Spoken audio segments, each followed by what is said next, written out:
Hello dear students, good morning. Today we are going to look about class 9th English medium poetry जो है हमारी poem number 4. Right, up to now we have discussed already the road not taken, the poem number 1, the wind, poem number 2. Recently we have seen the poem the rain on the roof, right? And today we are going to look about the poem number 4, that is the lake Isle of Innisfree, right? Isle of Innisfree. This is the unit, or this is the poem that is what we are going to look about. Now see, today we are just having a proper poem right now in our on our screen. In this poem the poet very much talks about a lake where he used to go and have seen the charm of the nature, right?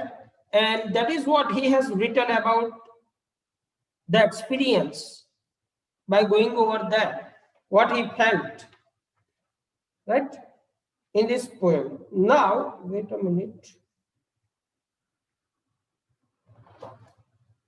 It is written by William Butler Yeats, मतलब जिसको हम WB यट्स भी बोल सकते हैं. ये जो writer है ये रोमांटिक एज का राइटर है. WB यट्स, जिस राइटर ने इस पोएम को लिखा है वो रोमांटिक एज का राइटर है. तो उसकी हर एक पोएम के अंदर हमें थोड़ा सा रोमांटिसिज्म, हैप्पीनेस, लाइक द लस्टीनेस, वो चीजें हमें यहाँ पे थोड़ा सी दिखेगी. असलूब जिसको बोलते हैं, राइट. WB यट्स मतलब विलियम बटलर यट्स का जो टाइम है ऐसा माना जाता है 13 जून 1865 से उसने अपनी लाइफ की जर्नी शुरू की थी. एंड जनवरी 28 1939 1939 जनवरी मास का 28वीं तारीख उसकी journey, the life of journey ends. वो 20th सेंचुरी के जो रोमांटिक राइटर्स हैं उसमें इसने अपना एक अलग सा प्लेस बनाया है. उसके जो अर्लियर वर्क थे वो अर्लियर वर्क वर्षिस में पब्लिश हुए थे 1889 1819 के करीब. इसने ज्यादातर लोगों को, मतलब दूसरे जो उस टाइम के पोएट्स थे, जैसे मैं अगर बात करूं तो एडमंड स्पेंसर, पर्सी बीसी शैली, पीबी शैली जिसको आप बोलते हो, ये सारे के सारे रोमांटिक एज के राइटर हैं. वो ब्रदरहुड की तरह एक दूसरे से बात करते थे और उसी से उनको प्रेरणा मिली कि ये सारी ऐसी इस तरह की पोएट्री लिखे. जनरली WB यट्स ने ये जब पोएम लिखी the lake isle of Innisfree, where the poet wants to show his eagerness about to go to the lake and to drink the beauty of nature. यहाँ पे जो इनिस्फ्री नाम की एक जगह बताई गई है वो एक आयरलैंड जो है उस आइलैंड पे आई हुई है. और यहाँ पे ज्यादातर लोग जो रहते हैं वो नेचुरल सराउंडिंग्स में रहते हैं, मतलब प्रकृति के बिल्कुल नजदीक जिसको आप बोल सकते हो. और यहाँ पे ज्यादातर लोग हचीज बना के रहते हैं, हट, HUT हट, छोटे से झोपड़े बनाकर रहते हैं. पोएट ने यहाँ इस जगह को बहुत peaceful and near to the God, मतलब नेचर, गॉड के करीब पाया और शायद इसीलिए उन्होंने ये पोएट्री लिखी है. I hope dear student this much of information is sufficient to understand what we are going to look about right now in a form of this poetry, poem number 4. Let's start the stanza wise explanation, and please do not forget to write the stanza explanation that I have given on your screen. That is what you have to write down. by pausing it. Anyhow, you can get it, right? Let's start. Let's begin the stanza reading and the explanation. I will arise and go now and go to Innisfree. यहाँ पे इस line में हमें the word, same word is repeatedly used, go. You can say it is a repetition, right? And it also shows the determination of a writer to go over there, of a poet to go over there. नहीं मैं जाना चाहता हूँ वहां पे, like that, है ना? Determination, बहुत अच्छा determination. And a small cabin built there, वहां पे एक छोटी सी cabin बनाऊंगा, of a clay and vessel made, टहनियों और मिट्टी जिसको बोलते हो, वहां से छोटा सा एक कैबिन जैसा, घर जैसा बनाऊंगा. 9 beam rows will I have there, वहां पे 9 beam पे वो पूरा का पूरा घर बनाऊंगा, एक रोज होगी, उसकी लाइन होगी. A hive for the honeybees, वहां पे honeybees के लिए भी एक जगह रखी जाएगी. And live alone in the bee, a loud glad, और जैसे मधुमक्खी जितना खुशी से वहां पे रहती है, उतना खुशी से मैं वहां पे रहूंगा. Let's talk in detail about this stanza. What these lines meant actually by the poet point of view. The speaker begins, मतलब हमारा राइटर बोलना शुरू करता है by telling the readers of his intention. Intention मतलब क्या होता है कि उसका इरादा क्या है वहां पे जाने का. He will arise and go now, वो अभी उठेगा वहां से, arise होगा, and go now, अभी जाएगा. To Isle of Innisfree, एक लेक का नाम है Isle, और Innisfree एक जगह का नाम है, as I have told you earlier in the preface of the poem. In the very first line, the word go is repeated twice, as I have told you. The Yeats made this choice to provide the special emphasis. Emphasize मतलब थोड़े इरादे पूर्वक बोलना, थोड़ा क्या बोलते हैं, determination के साथ बोलना.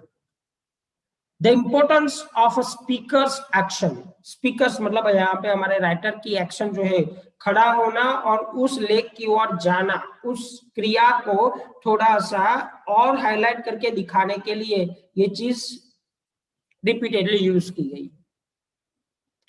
The speaker is determined. He must and will go to Innisfree. वो Innisfree पे जाएगा और वो डिटरमाइंड है, इसलिए वो चीज repeatedly used हुई. The second line provides additional detail as to what he is going to do when he will be there. जब हमारा राइटर, जो दूसरी लाइन है ना, and a small cabin built there of a clay and a wattle made, तो ये जो second line है वो हमें शो करती है, क्या शो करती है कि वो मतलब हमारा पोएट वहां पे जाएगा जब लेक पे, तब वहां पे वो क्या करेगा. ऐसा तो है नहीं ना कि वहां से कंकड़ पत्थर उठाएगा और पानी में दे मारेगा, ऐसा नहीं. वो क्या करना चाहता है एक्चुअली, तो वो यहाँ पे बताया गया है. In the second line provides the additional detail as to what he is going to do when he gets there. वो जब वहां पे जाएगा तब क्या करेगा. He plans to create a small home for himself. House, home आप बोल सकते हो. वहां पे वो अपना छोटा सा घर बनाना चाहता है अपने लिए. The use of the word small in this line gives the impression that he is going to be the only one living in the house. यहाँ पे जो स्मॉल वर्ड लिखा है ना, वो हमें सजेस्ट करता है कि भाई राइटर अकेला वहां पे जाना चाहता है, और वो अकेला अपने क्या बोलते हैं, अपनी लाइफ को वहां पे एंजॉय करना चाहता है. There won't be anyone else with him when he will go to the lake. उस लेक पे वो जाएगा तब उसके साथ और कुछ नहीं होगा. Without any family or relation of any kind, किसी भी तरह का फैमिली, कौटुंबिक संबंध वहां पे नहीं होगा, उसका दोस्त वगैरह कोई वहां पे नहीं होगा.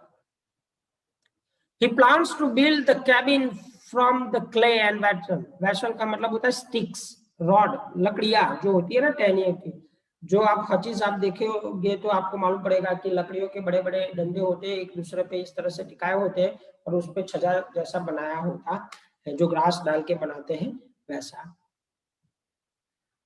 Once he is living in his small cabin, वो वहां पे अपनी स्मॉल कैबिन जो बनाएगा उसमें रहेगा। He dreams of having 9 rows of beam plants and a hive for a presumably many honeybees, वहां पे हनीबीज के लिए भी वो जगह रखेगा जहां पे हनीबीज आएगी और वहां पे वो अपना बिहाइव बनाएगा, छत्ता बनाएगा।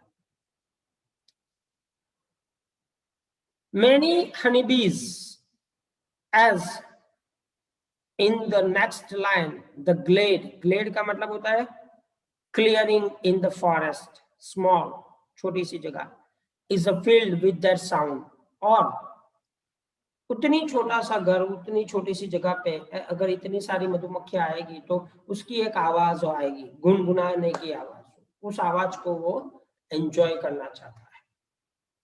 Let's look about the second stanza, what he actually meant in the second stanza.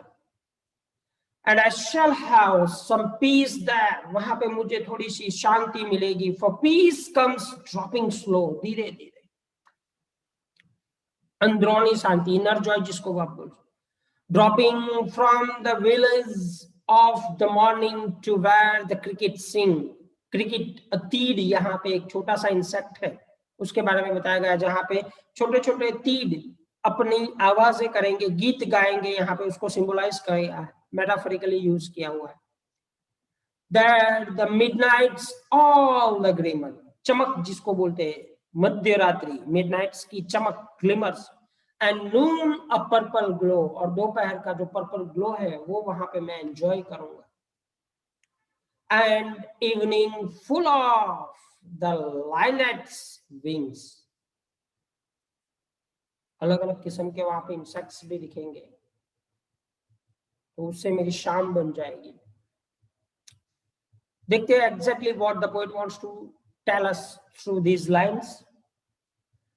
In the second quatrain of the lake Isle of Innisfree, Isle Innisfree नाम की जो पोएम है उसका जो सेकंड स्टांजा है, provides the reader with the reasoning behind his desire to travel to Innisfree।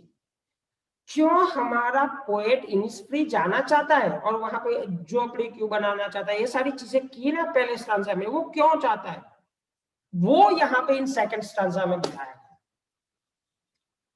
To find some peace, क्यों जाना चाहता है, वहां पे उसको मन की शांति मिलेगी। This stanza also contain the important metaphorical relationship that yet set up between the notion of a peace and a nature, notion of a peace, Shanti, and a nature, प्रकृति, दोनों का साथ रिलेशन बताना चाहता है। मेटाफोरिकली यहाँ पे use हुआ है, as I have told you while reading the lines as well. I hope this may understand very easily.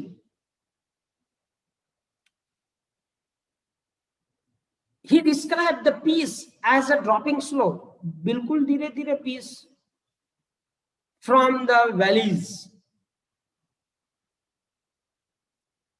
of morning to the crickets. Yes, relate this peace to morning dew. ये सारी चीजें जो बताई ना आगे, dropping slow, drop करना, पढ़ना, क्या सुबह में पढ़ सॉरी, सुबह सुबह में क्या होता है, यस ड्यू ड्रॉप्स गिरते हैं, तो यहाँ पे वो बता रहा है ड्यू ड्रॉप्स जब गिरते हैं तब मॉर्निंग होती है, जब मॉर्निंग होती है तब ड्यू ड्रॉप्स होते हैं on the grass, on the tree, और वो वहां पे जैसे खुश हो उठे हो, क्योंकि जैसे ही किसी पत्ते पे, ग्रास पे वो ड्यू ड्रॉप गिरेगी, फिर सन का रेज आएगा, वहां से रिफ्लेक्ट होगा, एक चमक आएगी, चमक that is been related to the gladness, happiness of inner joy. और ऊपर से उसने कहा कि वेर द क्रिकेट सिंग्स, जहां पे ये सारे तीर वगैरह गाएंगे, continuing on the poet described 3 more times of the day and the magical qualities of they possess on the lake Isle of Innisfree. The imaginary calls up a sequence that further emphasize sequences, एक के बाद दूसरी, दूसरी के बाद तीसरी, ये sequences है that emphasize, किस चीज पे emphasize कर रहा है, किस चीज पे थोड़ा फोकस हो रहा है, emphasize to the importance of the daydreams to the speaker. Speaker के जो दिन के जो ड्रीम्स है, जो सोच रहा है वो नाइट्स के बारे में, जो नेचर का एंजॉयमेंट करने के बारे में, ये सारे डे ड्रीम्स है वो बता रहे हैं. मिडनाइट ग्लिमर्स, मध्य रात्रि की चमक, जो भी सोच रहा है, जो हमें आगे वाले स्टांजा में बताया. दो बार उसको कैसा लगता है, नींद आए. And the evening is full of beating, and the evening is full of beating of innate wings. A small brown gray color की finches आती है, रेडिश ब्राउन ब्रिस्ट होती है, राइट. मैंने दे रखा है वहां पे ब्रैकेट के अंदर, जिससे आपको समझने में और आसानी होगी. उसके पंख फड़फड़ाना, उसकी जो आवाज आती है एक म्यूजिक की तरह. हमारा राइटर, हमारा पोएट यहाँ पे इस पोएम में ये सारी चीजें एज अ म्यूजिक उसको रिसीव करता है. और आगे क्या बोल रहा है हमारा पोएट, कह रहा है स्टैंजा 3 में, I will arise and go now. मैं अभी यहाँ से उठूंगा और जाऊंगा. For always night and day.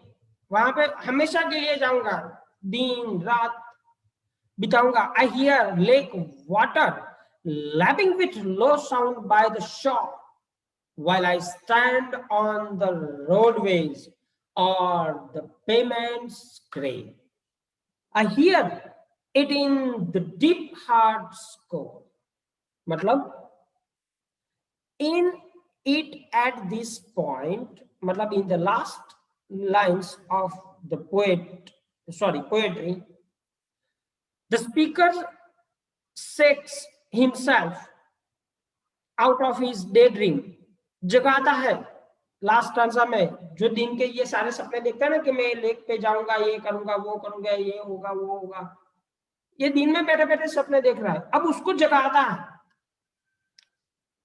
Which he has described the scene, जैसे उसने लेक इनिस्फ्री का जो डे ड्रीम देखा था, डिस्क्राइब किया था, जो सीन उसने डिस्क्राइब किया था, and being to be addressed the real world. अब जैसे रियल वर्ल्ड को एड्रेस करना चाहता हूं कि once again he states he is going to live for the Israel. वो इज़राइल लेक पे जाएगा. Reinforcing the importance of the other uses of go in the first quatrain.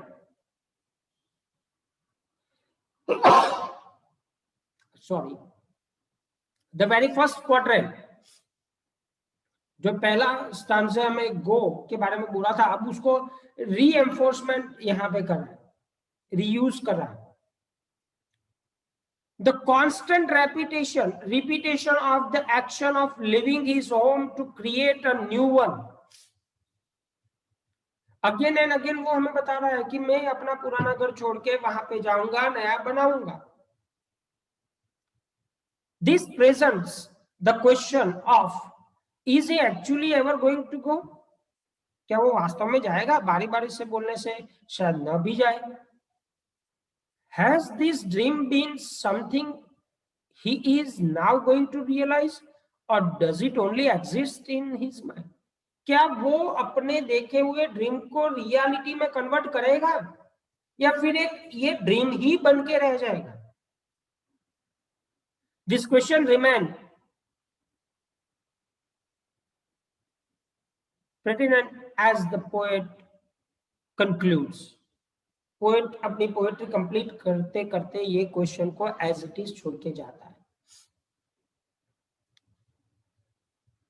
आगे वो बोलता है, by telling the readers that the speaker hears water lapping at the shore all day and night. जब river में पानी बहेगा तो उसकी जो आवाजें होगी, वो जो रात दिन की आवाज, उसको नदी का बहना। This dream has become a mantra. It is an obsession that has come to haunt him, and it is no more prevalent that when he stands on the roadway. जब वो रोडवे पे आता है, मतलब रास्ते पे, तब ये सारी चीजें उसको नहीं सुनाई देती, तब वो नाखुश होता है। मतलब अब वो रियलिटी में आ चुका है, अपनी ड्रीमी वर्ल्ड को छोड़ चुका है।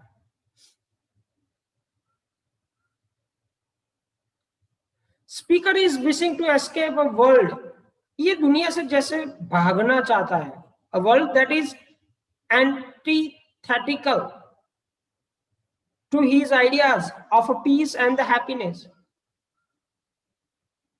वो अपने पीस एंड हैप्पीनेस को सेट करने में वहां से भागता है और अकेला रहना चाहता है, एंजॉय करने के लिए। It seems that the speaker lives in a city. ये सारी चीजें हमें बताता है कि जो हमारा राइटर है वो भीड़ भाड़ वाली जगह में पूरे दिन जैसे आवाजें होती रहती है, जहाँ पे मन की शांति नहीं होती है, ऐसी जगह पे शायद रहता है। इसलिए ये अपनी ड्रीम के अंदर इमेजिन करता है कि उसको शांति और पीसफुल लाइफ चाहिए, or at least somewhere in which he is surrounded by the roads and the pavements, both of which are not classical manifestation of the nature. Nature का manifest जो है वहां पे उसको थोड़ा सा भी नहीं लग रहा है। मतलब वो जिस जगह पे, जिस एरिया, जिस सिटी में रह रहा है, शायद वहां पे नेचर का जो टर्म होता है वो एक्चुअली वहां पे उसको नहीं दिखाई दिया होगा। This poem concludes on a very sober note. बिल्कुल सिंपल सा मैसेज है डियर स्टूडेंट इस पोएम का। That poem's last line, I hear it in the deep heart score, मतलब it refers to the sound of the waves lapping on the shore. दरिया किनारे पे जो वेव्स आते हैं और वहां पे जैसे लैंड शोर पे लैप करना, मतलब उसकी जैसे गोदी में बैठ जाते हैं, समाप्त हो जाते हैं। आवाज करते आते तो है वेव्स, लेकिन कैसे शांत हो जाते हैं। The haunting images of the lake Isle of Innisfree are heard on in his head, but in his heart. The reader is left with unanswered question. इस पूरी पोएम में हमें थोड़े बहुत ऐसे क्वेश्चंस के साथ वो पोएट एंड करना चाहता है कि वास्तव में वो वहां पे जाना चाहता है। मतलब हमारा पोएट क्या उस लेक पे जाना चाहता है? क्या वो वास्तविक तौर पे पीस एंड हैप्पीनेस की खोज में है? क्या वो वहां पे अपना घर बनाएगा, वो अकेला जाएगा, कि ये सारी चीजें सिर्फ ड्रीम ही बन के रह जाएगी? क्या इसमें वो कभी सफल भी हो पाएगा या नहीं? I hope my dear student, this will help you to understand the unit better, and please do not forget to write down the explanation after the stanza that is mentioned on your screen. वो आप लिखना जरूर, ताकि जब आप revision के लिए बैठे, पढ़ने के लिए बैठे, तब ये it will help you. Thank you very much. Stay home, stay safe, right.